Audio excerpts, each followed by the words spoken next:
Hello lovely people, James Morrison, James Social Cycling. Just out for a little walk this morning. Had to go to the post office. It is Saturday morning, it's actually Saturday afternoon now. Lucky for me, the post office is in the same building as Sherfield and Loddon's, the coffee shop. So it would have been rude for me not to stop. Hold on, I've started recording when I've got to negotiate this. Anyway, there's the walking boots. Looking like I've done some walking today. Anyway, just a quick introduction.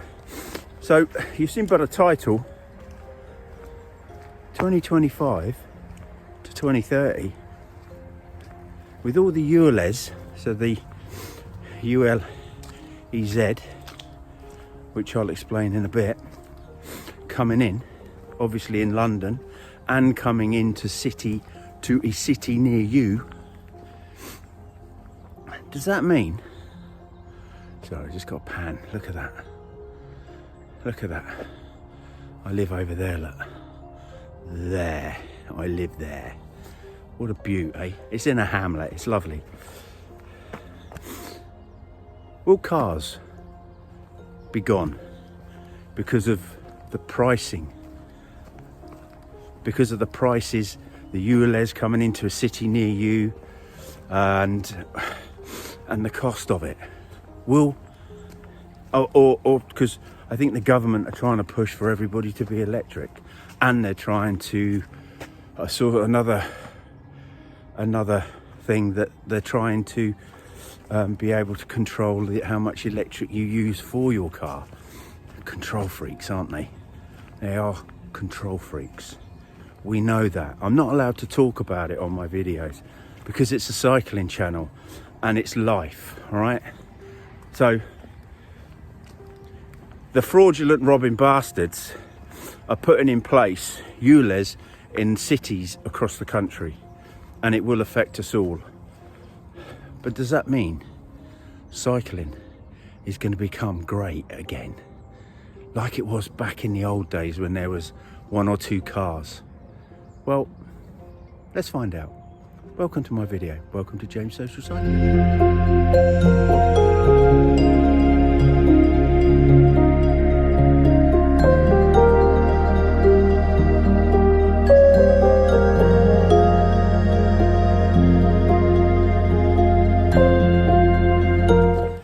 So I've decided to look at another article that talks about this, and I thought I'd just read it off to you. So, and I'm not going to sit in front of the camera and read it off to you. What I'm going to do is stick one of my last cycling rides in and just read through, and then have a little bit of a discussion at the end, because I think it's going to make life, yes, difficult for the car owners, but a lot more difficult everywhere else. Because if they're charging 50 to 100 quid for a lorry to go into, let's say, Oxford, think how much it's going to cost. Think how much food is going to go up because of transport and the extra fees. Will there be shortages? We're all going to be affected, even if we're cyclists, even if we like the idea of a quiet road or not.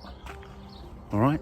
So, anyway, I'm going to get into the article. The article is by these people. I'm outside, I haven't got the details. So I'm going to have to flannel it with you. I'll put in here, but there will be a link down to the full article. I won't read it all to you, but there are some interesting things in there. All right, so I'll catch up with you in a bit. So this article is from a company, from a website, so buyacar.co.uk. Obviously the link is in below, as I said. So clean air zone charges. Where are Britain's low emission zones? Birmingham, Leeds, Newcastle and Manchester latest to announce clearer air zone charges. So it is something that is coming into force, not just in London, but all across the country.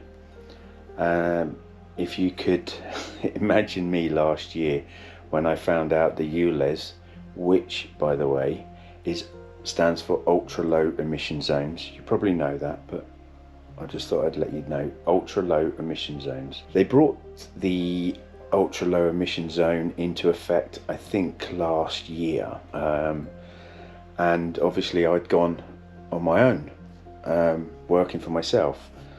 So I had a little bit of a panic attack that every time I drove into the ULEZ, it was going to cost me £12.50, which could be pretty much all of the time that I was driving into London, which was quite scary, especially when I just started for myself. But luckily enough, I think off the top of my head, all cars that are below 2015 models, especially diesel, are going to be charged. And I think some of the bigger cars have, but don't quote me on that. I'll put a couple of links down below with any of those details of whether you can go onto the government website and check your car and to see if it qualifies or not.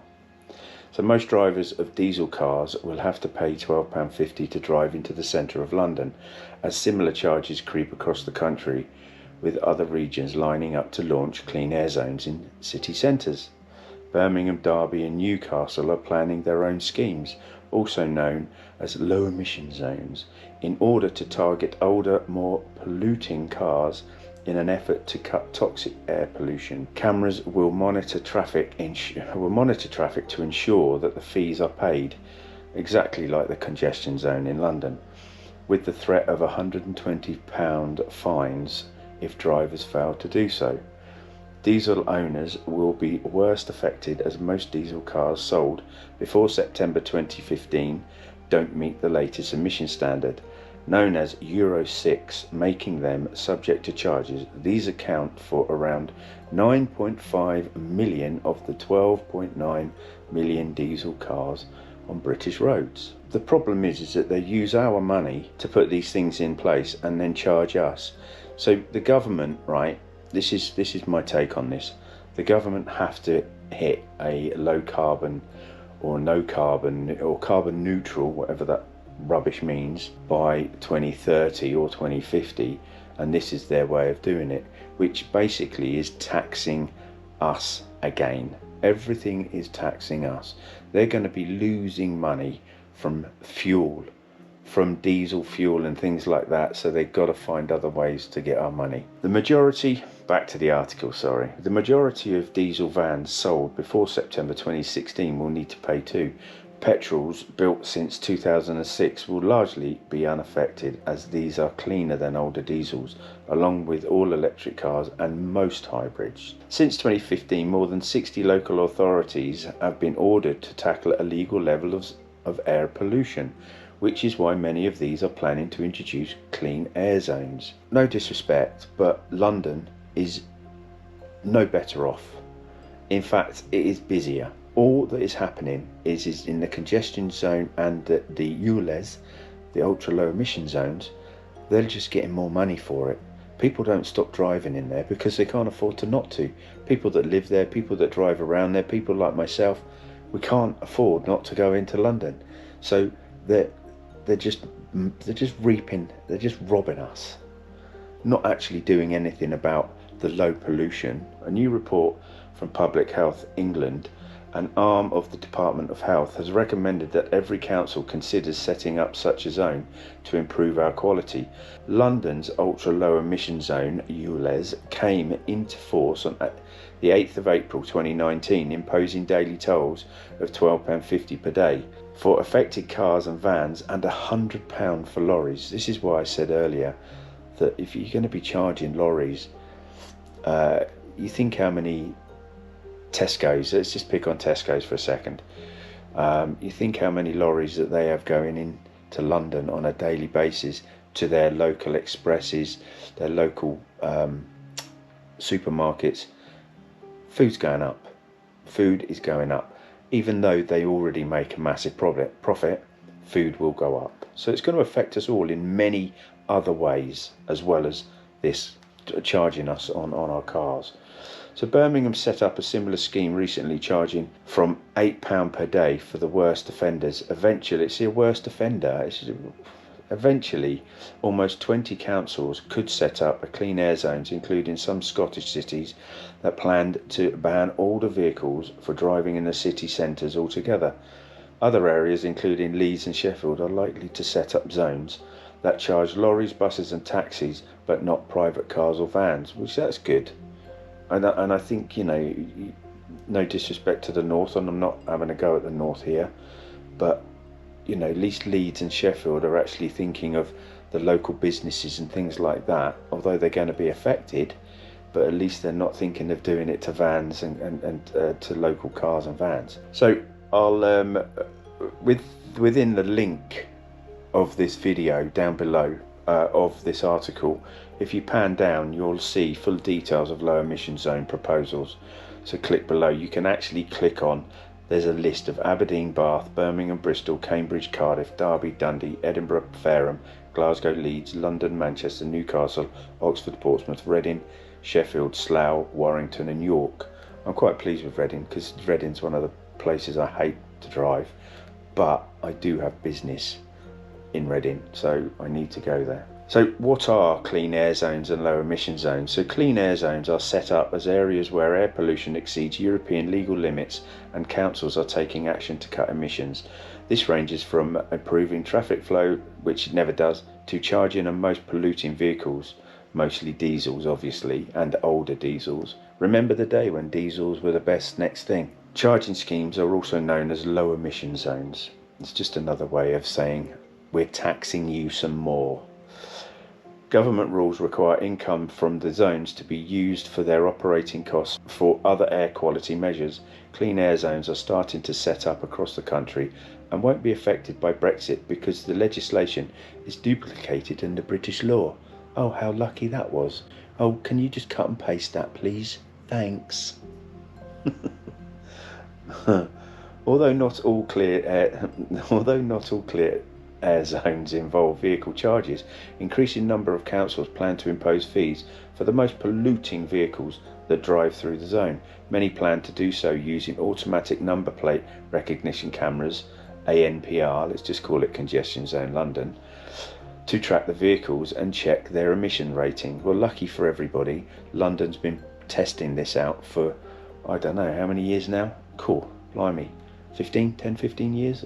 Don't quote me on that. A report into air pollution by Public Health England has said that the clean air zones would be most effective in operated across the country. Entitled Review of Interventions to Improve Outdoor Air Quality and Public Health, it stated if some such local measures are applied at scale, they have much greater potential to lead the reductions in population level exposures to air pollutants. It hasn't worked in London. People still drive. It's busy. I've been driving in London for the last 20 years. It's getting busier. The report did concede that the public would be unlikely to accept large numbers of clean air zones, but more restrictive policies are planned. Further into the future, zero emission zones will bring in much stricter limits. Some mayors want petrol and diesel cars to be banned by 2030 in their cities. What will that do to local business? Look, I get you, there's going to be some green people listening to this and think it is the best thing since sliced bread, but I think it will just affect us in so many other ways. If you don't drive a car and you ride a bike, this is going to affect you in a lot of other ways. Cars exempt from clean air zones and low emission zone charges, so all clean air zones are expected to comply with government guidelines which make the most modern and cleanest vehicles exempt from CAS. These vehicles comply with the recent emission standards known as Euro 4, 5 and 6. These include petrol cars meeting the Euro 4 standard or later, including virtually every car sold since January 2006. Diesel cars that meet the tougher Euro 6 standard, including virtually every car sold since September 2015. And obviously electric cars. A Euro 6 standard also applies for vehicles for diesel vans. This only becomes mandatory to new vans in September 2016, so the majority of compliant vehicles are relatively new. Lorries and coaches registered since 2014 will also be exempt, as will motorbikes sold over the past 10 years. All new cars at a certain date in 2022, I think it is, will all be with speed limiters. And there's a lot of people turning around and saying, oh well, that means that older cars will have better prices. You'll be able to sell your car for more money because people won't want to buy a brand new car. With this ULEZ coming in to most cities, not all of, most cities, I expect that isn't going to work, is it? So by 2025, nobody's going to want to buy your old diesel. Oxford, zero emission zone. So let's look at this Oxford, because it's zero emission zone. So I think Oxford are trying to be a little bit more harsher with this. So Oxford zero emission zone from August 2021. Vehicles affected, all vehicles that don't run on electric power. Oxford has had a low emission zone in place since 2014, but this has so far only affected buses. It's planning on toughening its approach considerably by making the centre a zero emission zone. This will only be free for electric or hydrogen powered vehicles, along with plug-in hybrid cars that can travel for at least 10 miles on electric power alone. A charge will be imposed on other vehicles. The council proposed introducing a zone gradually, starting with a small area in the centre of Oxford around the Corn Market Street. This was approved in March 2021, as expected to be active by August 2021. Charges are set to be between £2 and £10 per day during the active hours of 7 to 7 p.m.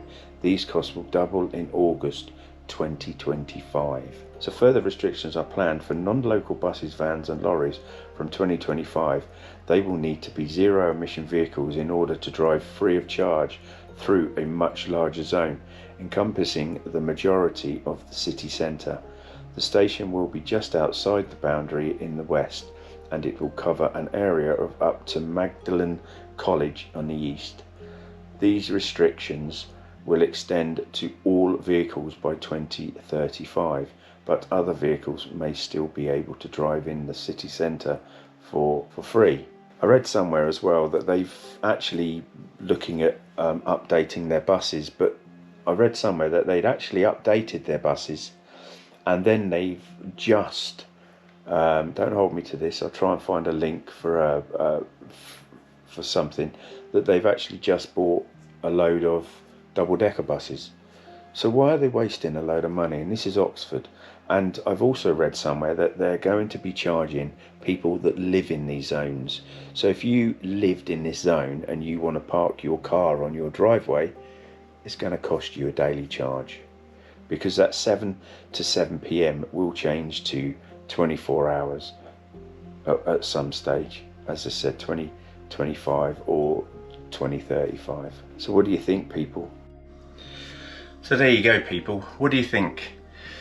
For us cyclists, yeah, it sounds brilliant, doesn't it? Although by 2030, what's this? Yeah, so I'll nearly be 60, so that's not too bad. But let's not forget that it's going to affect all local businesses. Why is that? Because if you're having to have deliveries coming into the city where you are, then those goods are going to go up. They're going to go up for many reasons, because because the wagons, the delivery costs, the deliveries from them, if they have to go through cities, then you've got the food, so the food's going to go up. Will there be shortages? This, that and the other. You know, are they thinking right here? Because it always seems that when the government have something that they need to do, instead of going for the big fuel companies, the oil mongering corporations, what happens? It falls on us. Always falls on us. I know it's a cycling channel, but it's partly cycling, all right? But our government basically puts all the costs back on us. They spend billions and billions of money to put something in place which is supposed to be for the good of the people, when actually what they do is they just charge the poor The middle class, I don't know, is there such a thing as a poor and a middle class anymore?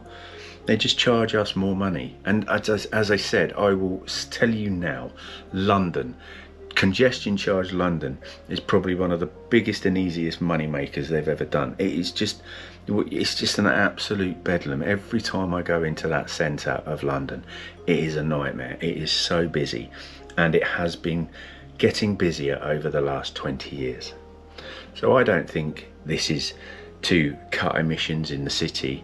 It's just because they've seen how much money over the past 10, 15 years, I think it's probably more 10 years, I might be, let's say 10 years, give or take, but they've made a load more money from congestion charging, and now the ULEZ zone as well, because if you remember, they actually widened the congestion charge zone, I can't remember, probably about 8-9 years ago.